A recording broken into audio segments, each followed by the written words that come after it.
I welcome our panelists, very interesting panelists, and our leadership here. And I welcome all our lovely audience here. So thank you for this. Actually, this is pretty handy. I was holding the mic and I was finding it too cumbersome to handle. So thank you.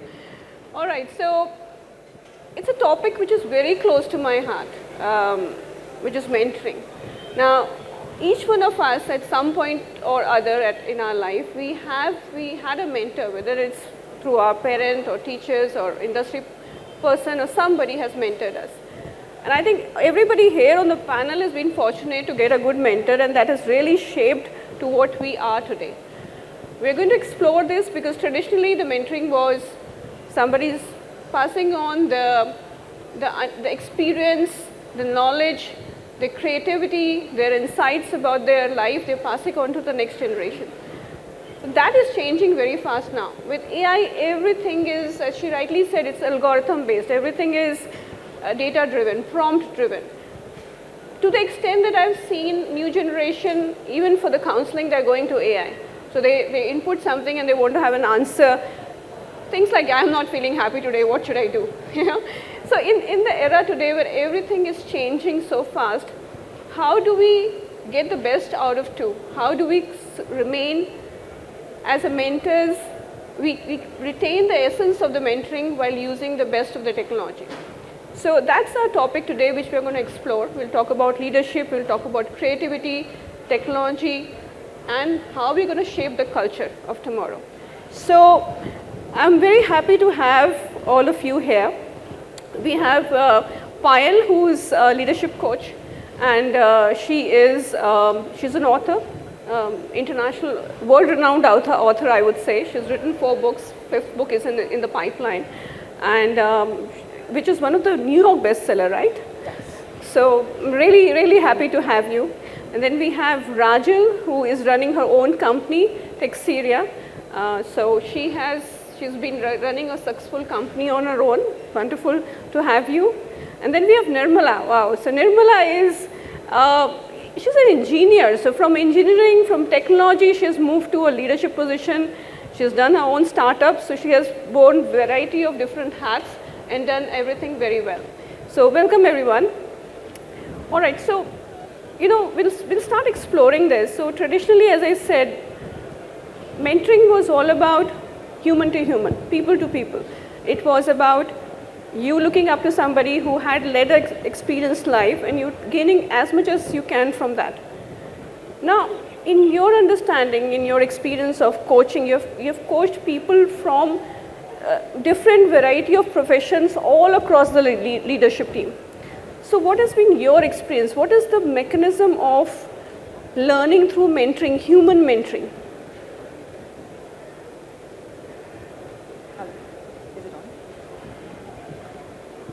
Hello. Thank you so much, Shivani. And I think that's a great question to begin with. So initially, if you go back in the years, it has become, mentoring was very human-centric. Everybody was more onto, you have to have a leader in your company to be a mentor. And they would basically teach you, they would pass on their knowledge to you, they would share their things with you. So as much as it had its, I would say, benefits, it had a lot of limitations also, which I think many of us will agree to, is that the limitations were when you're working in a place and you have a mentor, not necessarily that they will be open to sharing everything with you because it's the same company, the same department. Second is not necessarily you will be comfortable opening up and sharing your challenges with them, knowing that this person is in a key role in the organization. So it had its limitations, right? Now, when it comes to mentoring from the human side and from the AI side, one of the things which I feel is a blessing today is that we have a co-partner with us. Now we have a real human who is mentoring us. We also have AI as a co-partner. So in an era where people are getting afraid that, will AI take up my job? Will AI be a better mentor than what I am? This is a lot of thoughts going on these days.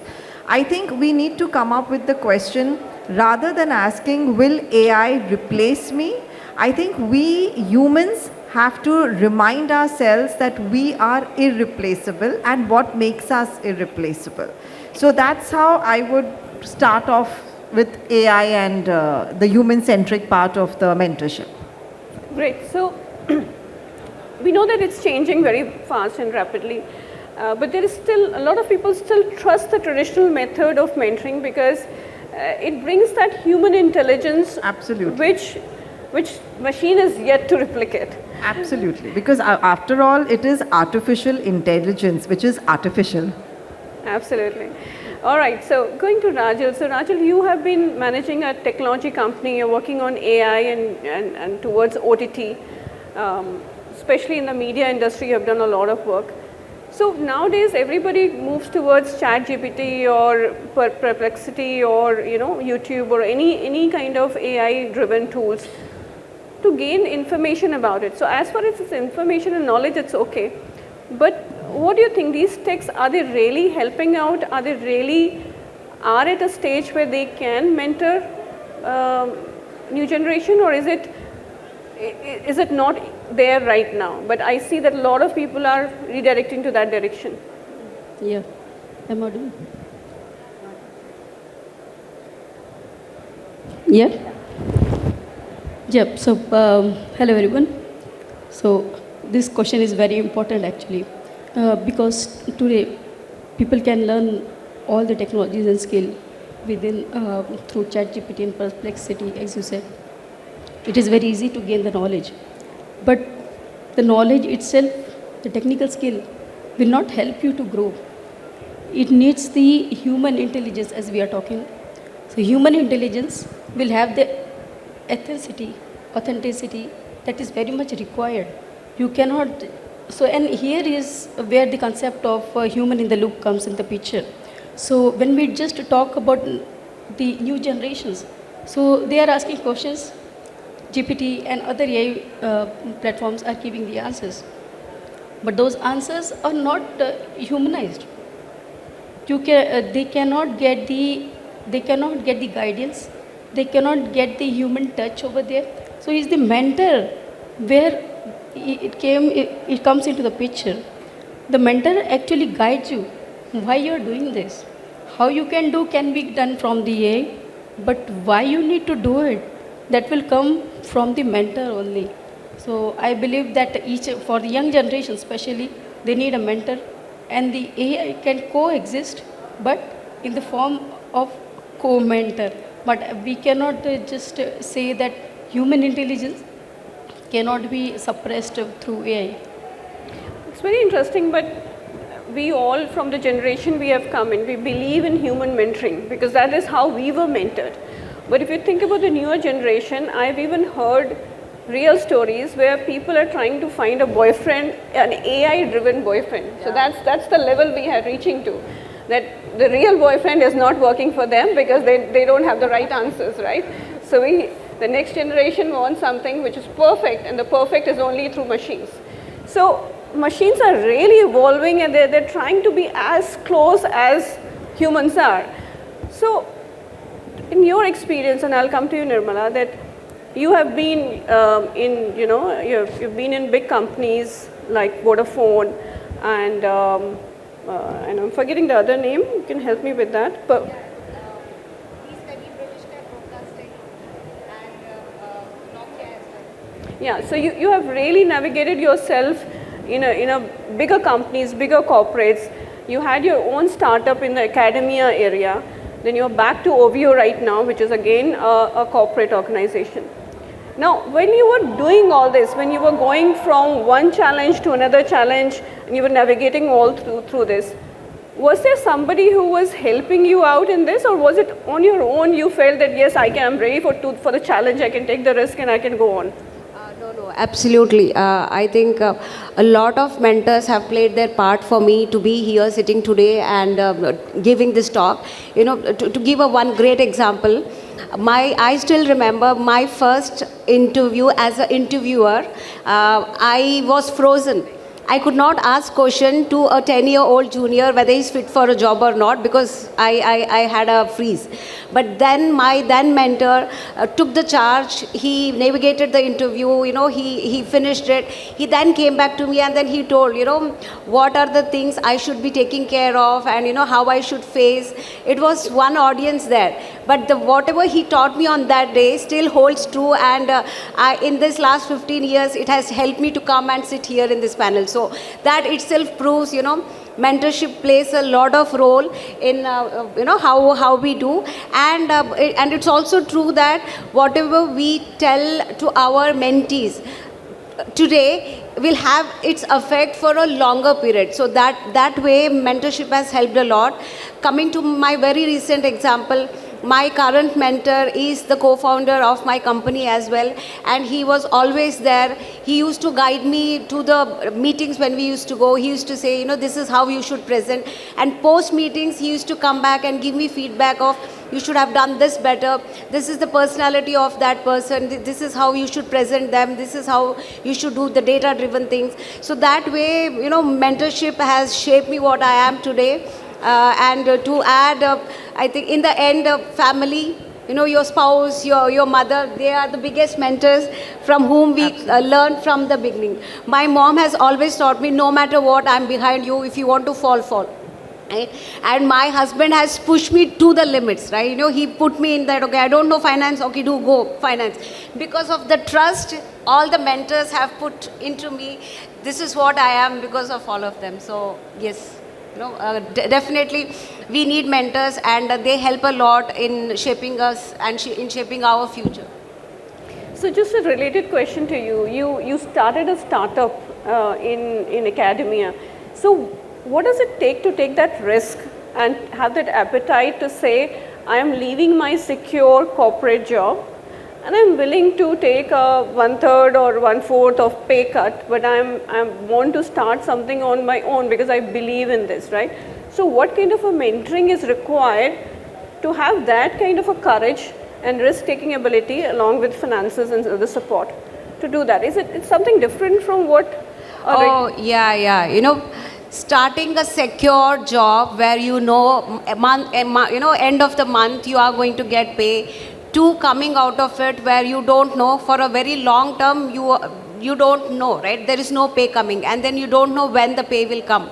For that, you need to be wired differently. It cannot happen, for people who does not want to take risk.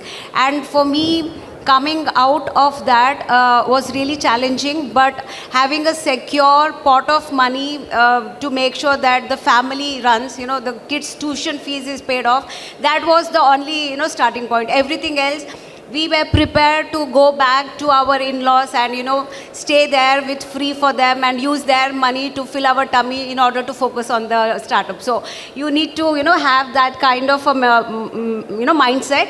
But mentorship, is, you asked a very, very good question in terms of, startup and mentorship. So in those journeys, we had different kinds of mentors along with my co-founder. There was one mentor who told, Nirmala, this is how you should go. This is the percentage you should give away if you are getting an equity. If you're getting a debt, this is, so they help you, because as a startup, you don't know everything. I bring technology to the table. I don't bring finances. I don't bring sales. So you need to have those kind of mentors who have done that and who are, willingly wanting to see you success and share their success stories. And there was this another mentor, one which I'm not proud of. He said that I'm going to give you invaluable ideas, but you have to give 50% equity of your company, because I'm bringing intangible, ideas. So I think, so there are good and bad both, but it is, on us to see, what is coming to us and how it is going to affect the current and the future, and, and that is how we knew which mentor not to go again and which mentor to stick, and those kind of teachings were really helpful for my startup as well. It's really great that you could differentiate between what kind of a mentor you want to have. Yes. That's amazing. And Rachel, you also have your own company, your own startup. So was there somebody mentoring you throughout to take that plunge, that risk? Yep. So earlier I was in corporate sector, and after that I started my own business. So the shift, this transformation was very difficult because, as she said, we have to take care of your family, and also the staff is your family. You cannot leave them. So in all, your family is big. You have to take care of them, and it becomes very difficult. The shift is very difficult, and to start our own business, a mentor can actually help you, guide you, that what are the things you can do and what are the challenges. Challenges we cannot predict, but the challenges when we face, there should be one person who can guide you, who can let you know that these are the things you can do, and we can try it out. Again, it's a business. We cannot say that this rule will work for you, but there should be a mentor. Unfortunately, at that time, I could not get any mentor, but yeah, so the time was the mentor for me at that time. But yes, my husband Neeraj, he has supported me a lot in this, and he had guided me on that time. And right now, when we have reached to a certain level in the business, so and I joined Rice Community. So there, I started as a mentee, and I got a mentor there, and that mentor has given me that never self-doubt. You can always try. You cannot self-doubt to yourself. You are coming with certain experience. So these are the few things that are very valuable, no matter at what age you are, no matter what experience you hold. But the mentor, there, one sentence can change your life. So I believe that the mentorship is very important. And as we were talking about that, right now people are very much into overwhelmed with the AI stuff. So I guess that AI is cool, AI is technology skill, get into it. But the mentor will guide you, he can direct you. So the mentor is very much important.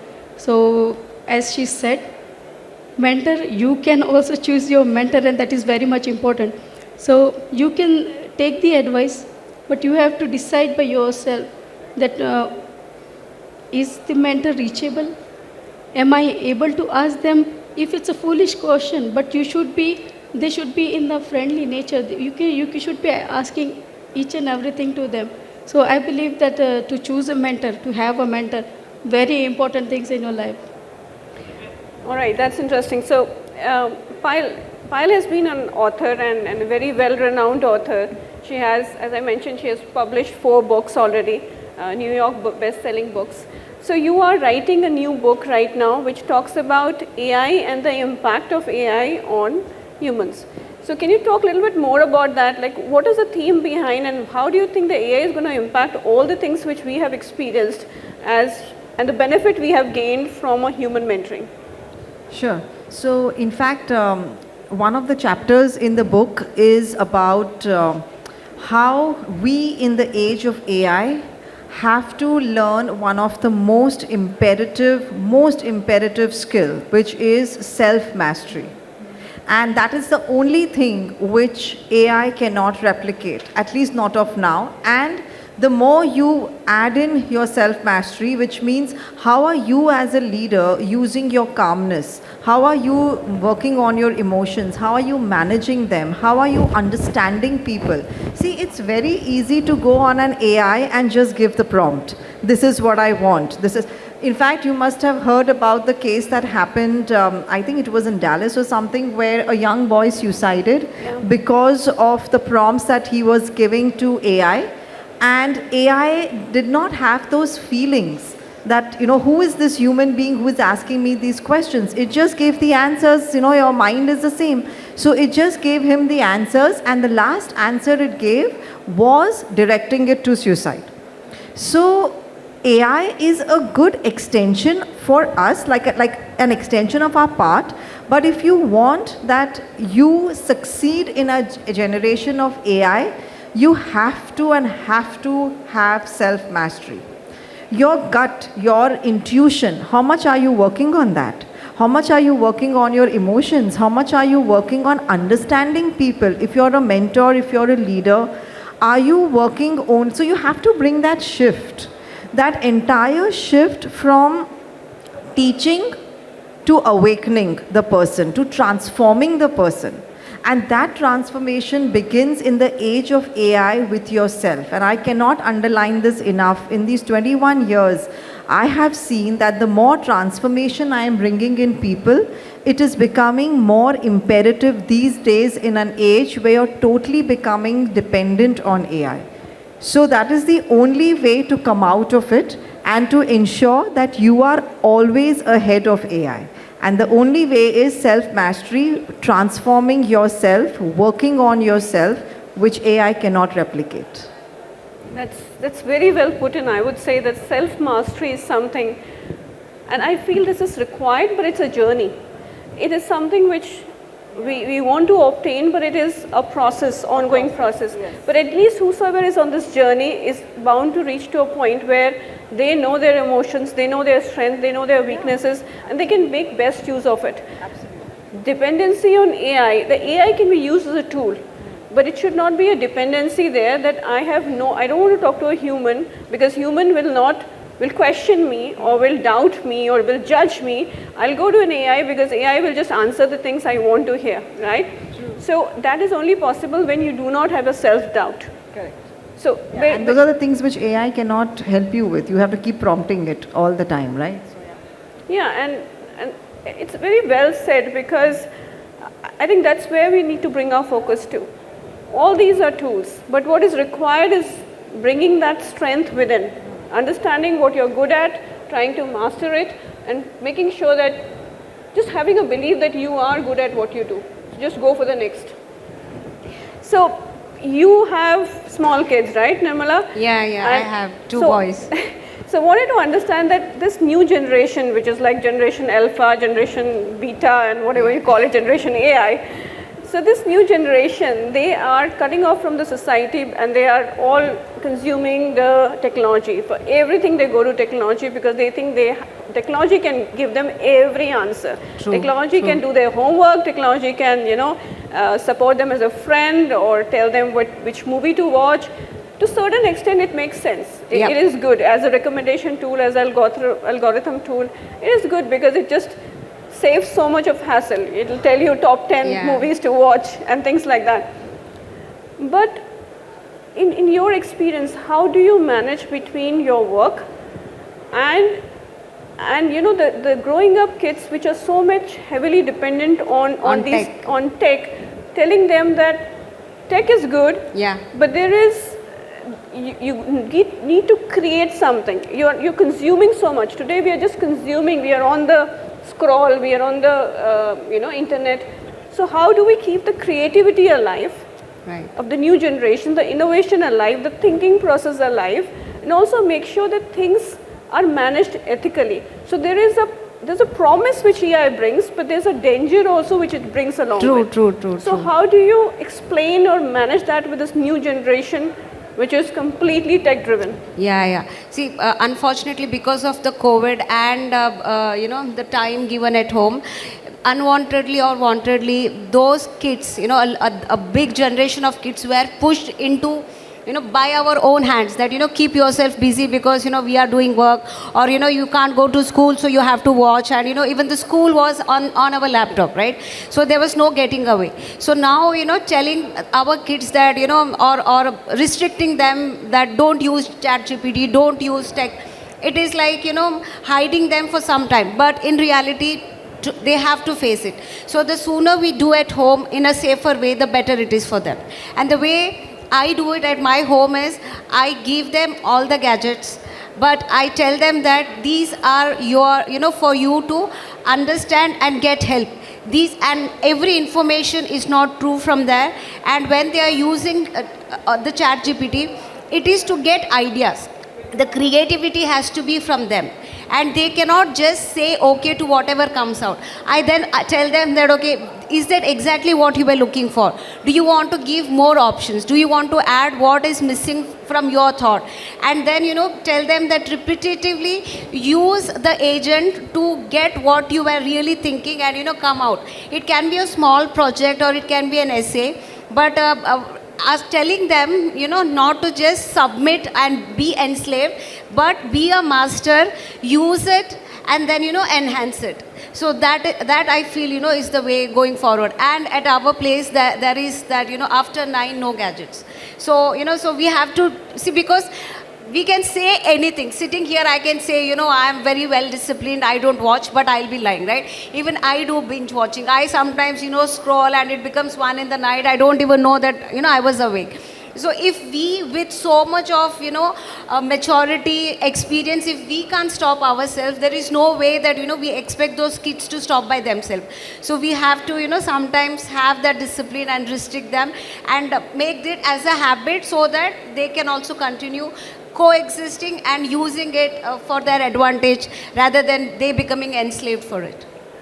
Can I add something to Of course, that? of So you course. just spoke about the kids, right? So I have two daughters. They're also older, and I must say that they also keep giving those prompts. So if I ask them something, they are like, 1 second, I'll just ask AI. I'll just ask ChatGPT, and I'm like, okay, then where is your mind? Where is your brain? So as much as, like she said, you cannot hide behind it, you cannot tell them not to use it, we also have to remember that this is the generation which is going to enter the workforce very soon, which means they will be much, much superior in handling this technology than you and I are. So, in fact, we need to learn from them. We need to show them what the boundaries are. Like she said, you cannot hide it. So, let us take that responsibility that this is a generation whom we are going to handle now in the workforce. And if we keep telling them not to do this and not to use it, it's we who are pulling them backward. And if India has to grow in the corporate world, in the entire field, we have to learn from them. So how do we imbibe AI? By learning it from the generation who is very quick at it. See, for many of us, it is, a lot of us use ChatGPT just to copy paste also, right? So true. But this generation which is coming, they're actually building businesses on it. How are they doing it? Have we learned that skill from them? That is something we learn from them, and let's teach them the value of their mind. Let's teach them the boundaries after which they should be dependent on AI. So we should have that merge in the generation which is coming up. Yeah, and any technology, I would say, have the power to really build something big and new. Like for example, you said kids are now building up their startups based on AI. But another example, which was very rightly said, somebody committed suicide, again a small kid. How do we stop them from that danger? How do we explain them? Yeah. See, to answer that question, right? So I think one thing which I am, learning myself, and I can see the difference already at home, is we have to always be connected with our kids. And it's now let's not just take kids as an example, even with our employees or with our mentors. So we have to have that feeling, have that empathy, because that is something AI cannot bring. And when they feel safe, when they see that okay, there is someone, no matter what, I can go and tell my worries, or I can go back and ask them. That is something which AI can never do. So we have to always make sure that we have that connection. As late as last week, one of my employee who is a mentee came to me and she said, Nirmala, I'm so busy. I know what to come out of with rice. So now I want to stop. Do you think it's a wise idea? I asked her that, do you think that because what she told is, I gave everything and ChatGPT told me that this path is what I have to take to reach. So I'm going to follow that path using ChatGPT, and I'm going to stop. And I'm not going to, go back to anybody for 6 months or 1 year. I then challenged her that, see, ChatGPT, Google, YouTube can have all the knowledge. But without applying that knowledge, without somebody telling you, there is no use of all that knowledge. And this is where, mentors come into this, in the AI world. You can get all, success formula, but how are you applying? Are you even applying that or not? What are the things which you should? And no matter what, because of all the human connections we are here. It is not because, I think ChatGPT is my best friend, but ChatGPT cannot get me a seat here, or my next promotion. So it is only because of humans and connecting with them, understanding them, making them work in a better way, we can become successful as leaders. Because if my team stops coming up with better ideas, I cannot run the company. I cannot be successful even after 5 years. So in order to do that, we have to make sure that the human touch is always there, because AI can predict, but AI cannot live. AI cannot feel. And because we know these human beings better than AI, so we can give them their past examples and then make them bring back to reality and help them to go forward. Very nicely put. So, coming to you, Rachel, you have been a mentee at RISE, and you mentioned you're now a mentor at RISE. We are trying to build a generation of women leaders or leaders per se. So we are trying to bring mentoring to their life, whosoever has never had the opportunity for that, so that everybody can gain benefit out of that. So one side, we are trying to build a community of leaders so that people can look up to them, feel inspired, and try to do something like them. On the other hand, we see AI is also taking over this role.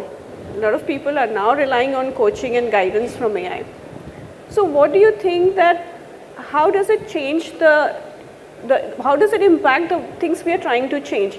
Is it going to take away the significance of the leadership or the experiences which leadership bring on the board? Or do you think it's just going to amplify everything? So we're going to use those tools and amplify what we're trying to present. So how do you see that? Because we're trying to bring mentoring into everybody's life, thinking that we want to create leaders and ideals, but AI is just taking over everything, I would say. Yeah. So if we say, yeah, AI is taking over everything. So as we were talking about the kids using AI, they have to use AI, but at a certain point of time, there should be some filter. So the parents are the first mentors. When I joined RISE, so here here also I've seen that people do use AI, but there has to be some mentoring on top of it. So one example I would like to say here, AI is algorithm and data. Data is coming from the whatever past we have in the real life. Now there's a company who used AI for the recruitment process.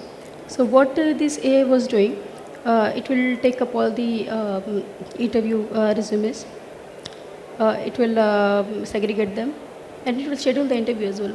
So when we saw the output of it, so the 95% was for the male and only 5% was for the female. So why this thing? Because we are still talking about women to get into the leadership role, right, in today's world as well. So when we think about this kind of AI tools, how is this AI tool is going to help women anyway? Yeah. So it's not about that we cannot model it again. The AI can be modeled, yeah, but it's on the human who can actually let the AI know how it should work. So based on today's reality, so we need to have more women in the leadership role, and it's not about the woman only, but it's about the skills. So just because she is woman, she won't be able to in the leadership role. That's not be happening. So AI should be rewired, restructured. So the recruitment process, anyways, it didn't work on that time. But from the mentorship, when I joined RISE, here I got to know that the conversation, the one-to-one dialogues are very much important. Then only you will get to know that the mentors actually, they get to know that what are your blank spots, where are you failing, what are the things you are missing. Well, I add one more example over here. So I have one developer. He had to give me a project update on a presentation. So what he did it very nicely. He asked a GPT, he asked AI tools, and he created a very nice presentation. But when it come to actually present it, so he failed to read the room actually, what the audience is actually expecting and how it should be delivered. So these things you cannot ask AI. You cannot ask AI that how to handle this escalation when I will actually step up on the stage. no, this cannot be happening. It can only be happening through the mentorship. So there are lot many examples like this, and yeah, we cannot say that AI is not good. It is very good. It is fast. People can learn very quickly, but at the same time, there should be a filter. There should be a guidance, and that guidance name is mentor. So yeah, so the mentorship is very much important. This was Rice has also helped me out here. So, Rajal, you said that in your example, when you said that the CVs, when it sorted the CVs out or when it filtered out, it was 95% male and 5% females. So, this means that the technology needs to be ethical and equal, and there has to be the right data inside that, because otherwise things will go wrong. We cannot deny the power of AI. We cannot deny that that's the next generation tool. How do we keep it fair and ethical? Yeah. And while utilize it to best of our need? Yeah. So very important question, I would say, because today is modeling the AI. Everyone is learning AI. Yeah, how to model it, how to do all the algorithms, but there should be a human at the decision point of time. The human will take the decision. AI will provide the result, but human should be there to provide, to say that this result is correct or not. If it is not, then how authentic and how proper decision can AI take? So this is what about the human in the loop we can say, that whenever AI is making anything, we will not provide the decision power to AI. AI is just for the recommendation. It will give us the ideas, it can give you the suggestions, but to apply those suggestions is again based on human. Then only it will be very much beneficial for the humankind, I would say. I would want to add two points to that. See, as you were telling, see, when it comes to ethics, unfortunately, in today's age, no AI can be ethical. If you see, AI models coming from US has a different agenda hidden. If, elections in US presidency and in UK prime ministership can be changed using Facebook and, other media, you can only imagine, at least in those, we know that, it was done, and we can blame ourselves or partly to the platform. But with AI it becomes more danger because it is more deeper, it is more hidden, and we would not know. There are, even in fact government of India has banned a lot of Chinese apps because of the same thing. So that way it becomes more danger to rely more on AI because you don't know. Same thing, if we take Hindu as a religion, right?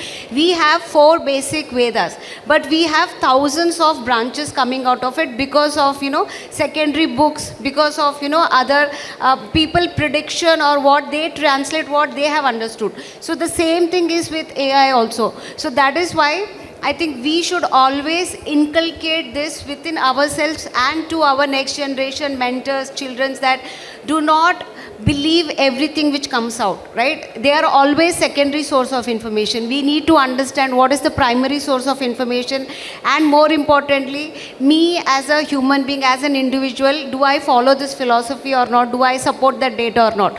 Because AI can someday come, it is okay because some percentage of, is already there, predicted that, you can go and slap a child in the class.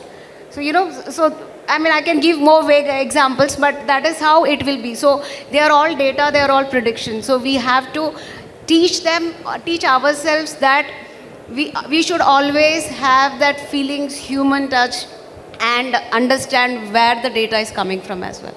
Can I just add something to this? Just on a humorous side, is that when you're talking about ethics, we also need to understand, again, it's on a humorous side, who has actually built AI? It's we humans who have built AI. Are we humans completely ethical? Are we the ones who never discriminate? So how can we expect that something that we have built is going to be completely ethical and there will be no discrimination? So I think that is something we all should ask ourselves also, how ethical we are as human beings, because ultimately it's a creation of ours. Absolutely, and as you mentioned that's a fact, and decision making should still remain with human, because that is where we can control it going completely bizarre. And it's basically not the fault of AI, it's basically how we have programmed it and how we are going to use it. So I would say, if you have nephew, niece, kids, next generation, which is our AI generation, make sure that they are coming back to you and talking to you, and they are not just relying on AI and asking, okay, I'm not feeling good today, I'm sad today, what should I do? So, that we have to avoid that level and use AI as best as we can in our mentoring process. It's a really, really helpful tool, great tool, but not just let go our own strength, our own knowledge to this AI. So with that, I think we had a great discussion. We have got a lot of examples and experiences which we shared. Anybody have any questions which you want to ask? You have the mic, please.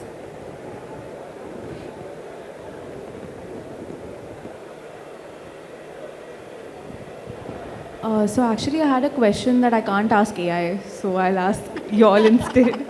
So since all of you are women in position, leadership roles, how do you actually regulate emotions? Because I think it is a little bit more allowed for others to do it, and it is a little bit different when it comes to women and their emotions, because of several reasons, because of the genetic makeup and hormones. Can I answer that? Yeah. Hi. Very good question. AI can't give you answer for this. So the way I do it, I think, it is like, for example, an actor, when he's given a role, he has to do something. So I think similarly, when you go up the ladder, when you are given that power, right, that power makes you responsible. That power makes you, you are conscious that this is something my team is going to, enact, and they will say, okay, if I do it, my subordinates will say it is okay because, our leader have done it. So that subconsciously will always grounds you and makes you more mature. And it is like, it's like, because you make them as your family, right? And when you are a leader and when you are a head of a family, you want your family to be happy, right? You don't want to, when a 2-year-old is putting tantrum, you don't want to do the same thing, right? So you pacify them. So I think that, the role brings that part with it, for me at least. Go ahead. I'll add to that is that you said that as women, it's more important. How do we regulate more as women, right? So that's a practice. Every single day, how much importance you're giving to you and yourself, and that begins in the morning. You see how, so I coach both men and women, right, throughout the world. The way men start their day and the way women start their day is completely different, completely. And actually there should be a practice where you have a non-negotiable morning. Your non-negotiable morning, I can guarantee you, if you do that, you will see so much of power in you as compared to the power that we give outside as soon as we start our day. So that could be something that could help. And I'll say one more thing here. It's okay to be emotional. We have to normalize this. Yeah. It is not about men or women. It's not about, men cannot express emotion, women needs to express it. It is okay to cry. It's okay to express yourself. And when we do it on a leadership position, it sends a message, a very strong message, that there's nothing wrong with it. Every emotion is okay. And that will also lead the new generation not to go to AI and say, what do I do? I'm feeling horrible today. So if we make it normalized, if we say, okay, this is human, we are part of all the emotions, it's okay to be a leader and be emotional at the same time, it just flows through the line very easily, and people are okay to be vulnerable. And it's okay to be vulnerable. It's okay to say to your team one day, look, I had a horrible morning, I'm feeling very low today, I maybe want to start after 5 minutes. Yeah. No, I agree. Yeah? Thank you.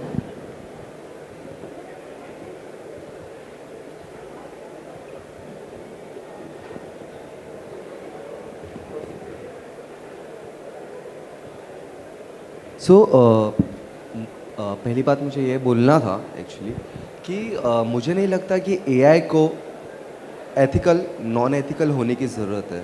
जैसा ma'am ने अभी बोला कि humans ने बनाया है, तो वो एथिकल हो सकता है या नहीं हो सकता, उस पर डाउट है।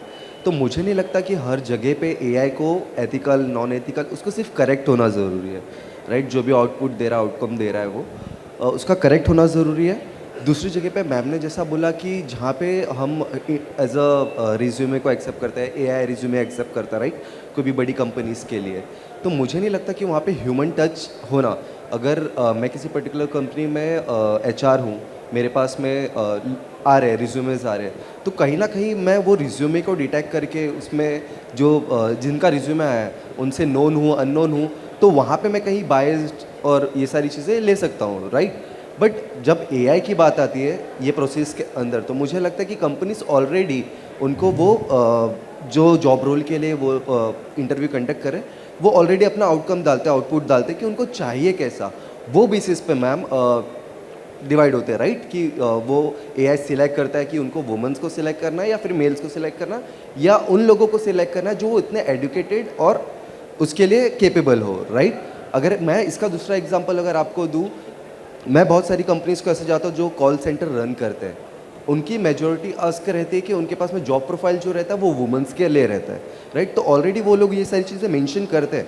तो मुझे जहाँ तक का लगता है कि एआई को सिर्फ ह्यूमनाइज करना ज़रूरी नहीं है, एथिकल और नॉन एथिकल बहुत सारे ऐसे एप्लीकेशन है जिसको ना छुए तो अच्छा है, इतना मॉडर्नाइज करने की जरूरत नहीं है, right. So, thank you to bring this point, bringing up this point. So, I'm not saying that AI cannot do this recruitment process. I am saying that when you model an AI, what you do, you give them some data. From where this data comes? It comes from the real world.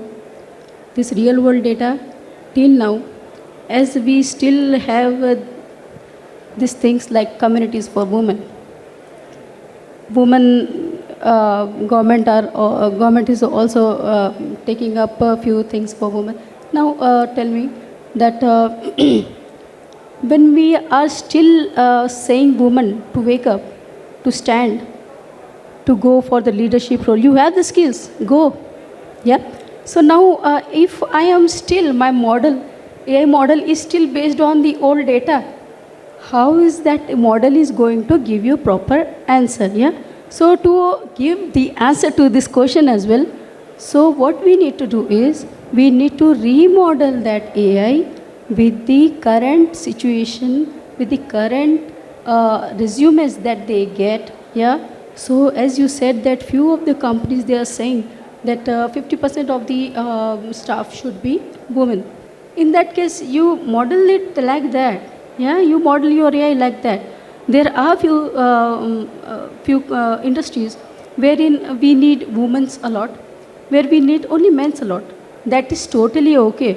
But it's not. We are just gender biasing over here. No, it's not like that. But it's about the remodeling of the AI. So you just do not dependent on the AI model right now. See, You what train she it. means to say is, आप पुराना जैसा चल रहा था उसका example लेके आप आगे नहीं बढ़ सकते हो, क्योंकि हमारी पूरी रोज़ बदलती रहती है, every day we change and every day our expectations are changing, our requirements are changing. So just to depend on that is not fair. And the second thing, you just brought up कि ethical unethical नहीं हो सकता, correct होना चाहिए. पर आपका definition, correct का definition मेरे लिए वो सूट नहीं हो सकता. मेरा करेक्ट का डेफिनेशन अलग है. और जैसे आप बोल रहे थे कि सबका पहले से ही बायस होता है तो एआई ने कर दिया तो क्या हुआ, ऐसा नहीं होता. क्योंकि हम जब इंटरव्यूज़ लेते हैं तो हमारे पास भी देखो जितना हमारा रिक्वायरमेंट है हम उसको पूरा नहीं लिखते. आजकल तो लोग रील भी 15 सेकंड के ज़्यादा देखना नहीं पसंद करते, तो forget about job description. So you can not put everything in the job. But जब आप किसी मान के चलो कि ना कम्प्लीटली डिफरेंट बंदा है, उसका अलग ही बैकग्राउंड है, पर वो इंटरव्यू में आके आपके साथ बैठा है, तो वो जो कनेक्शन आता है, आपको लगता है कि यार ये मेरा काम कहीं कर सकता है, वो आपको कोई एआई नहीं बता सकता. So for that it's okay to bring people वो जो पूरा मैच नहीं कर सकते, उन लोगों को भी अंदर आना ज़रूरी है ताकि वो अपना पूरा पर्सनालिटी दिखाए. एंड दैट इज़ समथिंग वो ह्यूमन टच हमेशा चाहिए. इसलिए thank you. It's all about the human in the loop. Yeah. So human in the loop machine learning. So this will actually guide us, and this will actually let us grow with human connection in place. along with AI. We are not against AI, but we want the human to be there for the decision making, and we make the world as a better place to live. And just piggyback on them, is that AI is the power of the mind. It powers the mind. But humans, we can touch and power the heart and the soul. That difference will always be there. Very well put in. I would say that there are times when the person may not fit in all the technical criteria, but person might have the right attitude to deliver, and that AI cannot decide. So we have to keep remembering that it's a tool for our best use. All right. So I think we are. If there's any more question, please feel free to ask.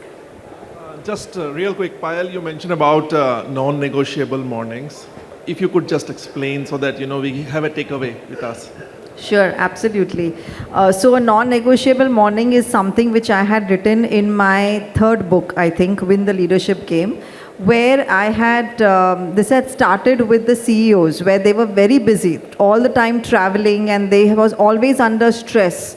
So I had created this non-negotiable self-optimization wheel for them, which means every single morning when you wake up, what is the first thing you do? So if you're going to be attacking your phone or you're going to be thinking about the work, that's not a proper non-negotiable morning. A non-negotiable morning is when I wake up, do I have gratitude? For my job, for my team, because all the time we are complaining, mera team aisa hai, mere boss aise hai, my work is like this, the work environment. So one is that, and professionally and personally, what is your gratitude? Second, go into some exercise, yoga, meditation, anything that you like. There is nothing standard to follow as such with anyone.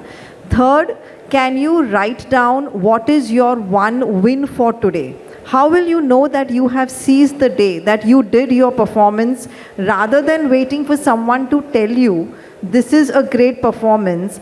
Are you able to decide what is your one win? Fourth, can you write down what is your 3 important tasks for today? Forget the to-do list. Just 3 important tasks for today, which I have to complete, and it will allow me to say no to somebody. Fourth or fifth, whatever I said, is your upgrade. What are you listening to in the morning? Any podcast? What type of reading are you doing? Are you just going into the news? So if you have that non-negotiable morning, which is a cycle you create, and you don't allow anyone, and I underline that word, anyone, to disrupt it. You cannot say, today my wife or my husband called me, or my friends told me, or my boss called me. No, it is non-negotiable. I would say, and this is something which we can take away as a mantra for all of us, because I see that today we are in a habit that we keep our phone just hand distance. The moment we wake up, the first thing we do is to look at our phone and start scrolling, and we don't even realize when half an hour or 1 hour is gone. So the mind has started working before, from a sleep, from a peaceful state, has suddenly gone into the tech, which is not something which we should be doing. Otherwise, the creativity is going to die very soon. So very well put, I would say. No content. Then we have no content. Absolutely. We are in a media business, and we need to be creative. We need to be able to create content and to be able to give it to others. So very well said. Thank you. Sorry to interrupt now. I think we are running short of time on our schedule.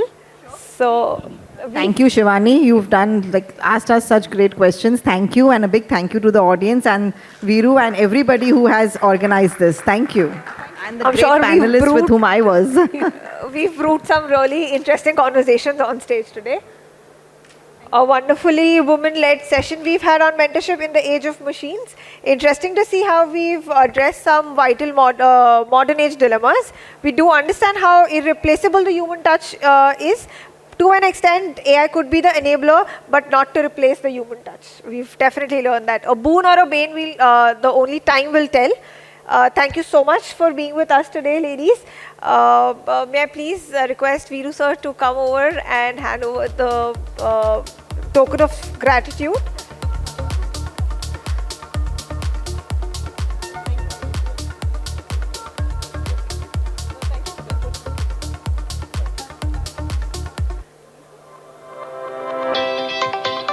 That's a small sustainability initiative of Nürnberg Messe India. We've taken a green step in planting a tree for tigers at the Sundarbans. Thank you for being part of our efforts to combat climate change.